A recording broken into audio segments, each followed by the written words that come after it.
ముకుంద వారసత్వం నుంచి పుట్టిన బంగారు అద్భుతం Purvi gold diamonds and silver November 1న కేపీహెచ్బీలో grand opening. AP deputy CM Pawan Kalyan ప్రచార ఆర్భాటాలు లేకుండా ప్రశాంతంగా పనిచేసుకుంటూ పోతున్నారు. ప్రజల సమస్యల పరిష్కారం కోసం మంచి విజన్ ఉన్న నాయకుడిగా పనిచేస్తున్నారు.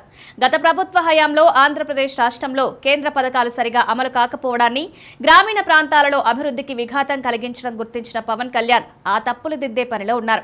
ఇప్పటికే జాతీయ ఉపాధి హామీ పథకం కింద వచ్చిన నిధులు ఉపాధి హామీ కూలీలకు పనులు కల్పించడానికి, రాష్ట్ర అభివృద్ధికి దోహదం చేసేలా నిర్ణయాలు తీసుకుంటున్న పవన్ కళ్యాణ్ తాజాగా మరొక స్కీమ్ పైన శుభవార్త చెప్పారు. ప్రతి ఇంటికి రక్షిత తాగునీరు అందించాలన్న లక్ష్యంతో కేంద్ర ప్రభుత్వం జల్ జీవన్ మిషన్ పథకాన్ని తీసుకువచ్చింది.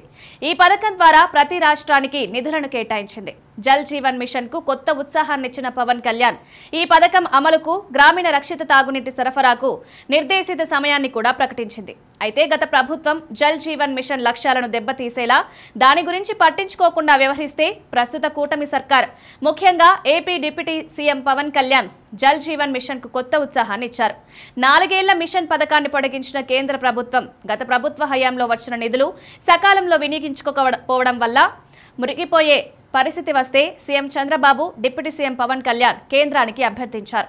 దీంతో కేంద్రం వీరి అభ్యర్థన మేరకు జల్ జీవన్ మిషన్ పథకం నిర్దేశిత గడువును మరో 4 ఏళ్ల పాటు పొడిగించింది. 5 జిల్లాల పరిధిలో దీంతో 7,910 కోట్ల రూపాయల పనులను చేస్తున్నారు. ఈ ప్రాజెక్టులు పూర్తయితే 1 కోటి మంది దాహార్తి తీరే అవకాశం ఉంది. ప్రకాశం జిల్లాలో మెగా ప్రాజెక్టు రానున్న 30 సంవత్సరాల కాలానికి 1,21,71,000 మందికి రక్షిత మంచినీటినివ్వాలి అన్న సంకల్పం ఈ పథకంతో తీరుతుంది. ప్రకాశం జిల్లాలోని పశ్చిమ ప్రాంతంలో ఫ్లోరైడ్ సమస్యతో ప్రజలు ఇబ్బంది పడుతున్నారు.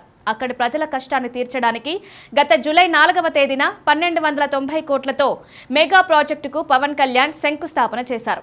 ఈ జిల్లాలలో తాగునీటి సరఫరా మెగా ప్రాజెక్టులు ఇది మాత్రమే కాకుండా ఉమ్మడి తూర్పు గోదావరి, పశ్చిమ గోదావరి జిల్లాలు, గుంటూరు, చిత్తూరు జిల్లాల్లో తాగునీటి సరఫరాకు మెగా ప్రాజెక్టులు ప్రారంభించనున్నారు. ఇక ప్రతి పనిని డిప్యూటీ సీఎం పవన్ కళ్యాణ్ స్వయంగా పర్యవేక్షిస్తూ గ్రామీణ ప్రాంత ప్రజలకు దీర్ఘకాలిక ప్రయోజనాన్ని చేకూర్చేలా రక్షిత మంచినీటిని అందించి చర్యలు తీసుకుంటున్నారు.